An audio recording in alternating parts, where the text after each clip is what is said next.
નમસ્કાર મિત્રો, વેધર ઇન્ફોર્મેશનમાં આપનું સ્વાગત છે. હું છું પરેશ. ખાસ કરીને આજના વિડીયોમાં આપણે માવઠાના ઝાપટા, ઝાકળ વર્ષા અને વાદળછાયા વાતાવરણ વિશેની ખૂબ અગત્યની માહિતી આપવાની છે. સૌપ્રથમ તો આપને એ જણાવી દઉં, જે રીતે આપણે આગાહી મુજબ છૂટાછવાયા અમુક વિસ્તારની અંદર માવઠાના ઝાપટા પડ્યા હતા, પણ હવે આજે 26 તારીખ થઈ ગઈ છે. આમ તો આપણે 21 થી 22 ફેબ્રુઆરીથી 28 ફેબ્રુઆરી સુધીની આગાહી હતી, પણ હવે આવતીકાલે 27 અને પછી 28 તારીખ 2 દિવસ સુધી હવે ઝાપટા પડવાની શક્યતાઓ નહીવત છે. જેનું કારણ છે કે જે આપણે ટ્રફ ગુજરાત સુધી લંબાણો હતો 750 HP લેવલ, જે અસ્થિરતા બની હતી એ અસ્થિરતા અરબ સાગરના માર્ગે થઈને ખૂબ આગળ નીકળી ગઈ છે.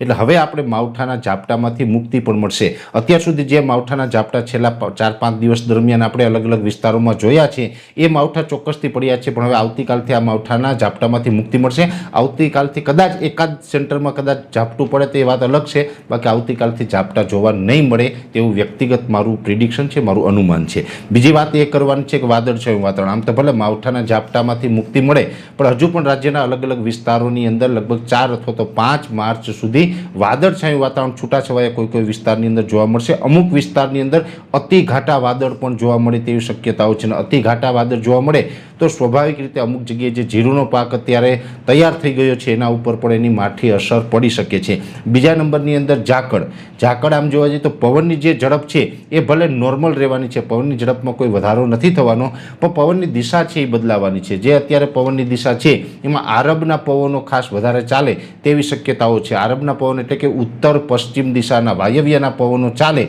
અને એ પવનોને કારણે હજુ પણ ભેજને કારણે આપણે ઝાકળ અને ધુમ્મસભર્યું વાતાવરણ જોવા મળે તેવી શક્યતાઓ છે. આવતીકાલે 27 તારીખથી લઈ અને 2 માર્ચ સુધી રાજ્યના અલગ અલગ વિસ્તારોની અંદર ઝાકળ જોવા મળશે, જેમાં પણ ખાસ કરીને સૌરાષ્ટ્રના દરિયાઈ કાંઠાના ભાગો હશે, જેમાં જૂનાગઢ, રાજકોટના કોઈ સેન્ટર હશે, દ્વારકા, જામનગર, પોરબંદર, કચ્છના દરિયાઈ કાંઠાના ભાગો હશે, ઉત્તર ગુજરાતના છૂટાછવાયા વિસ્તાર હશે. આટલા વિસ્તારોની અંદર ઝાકળનું પ્રમાણ જોવા મળી શકે છે. સુરેન્દ્રનગર અને મોરબી જેવા વિસ્તારમાં પણ એકલ દોકલ સેન્ટરમાં ઝાકળ જોવા મળી શકે છે. એટલે ખાસ કરીને પવનની ઝડપ ભલે નથી વધવાની, એ નોર્મલ ઝડપથી પવન ચાલવાનો છે, પણ એની દિશા બદલાવાને કારણે રાજ્યના અલગ અલગ વિસ્તારોમાં ધુમ્મસ અને ઝાકળભર્યું હવામાન છે આવનારા 4 દિવસ સુધી છૂટાછવાયા વિસ્તારોની અંદર જોવા મળશે અને વાદળછાયું વાતાવરણ જોવા મળશે. માવઠાના ઝાપટા છે એમાંથી આપણે મુક્તિ મળશે. એટલે ખાસ કરીને હવામાનમાં એક મોટો બદલાવ અને મોટો હવામાનનો એક પલટો પણ હવે આપણે આવનારા 4 દિવસમાં જોવા મળવાનો છે, જેની દરેક વસ્તુની આપણે માહિતી આપવાનો પ્રયત્ન કર્યો.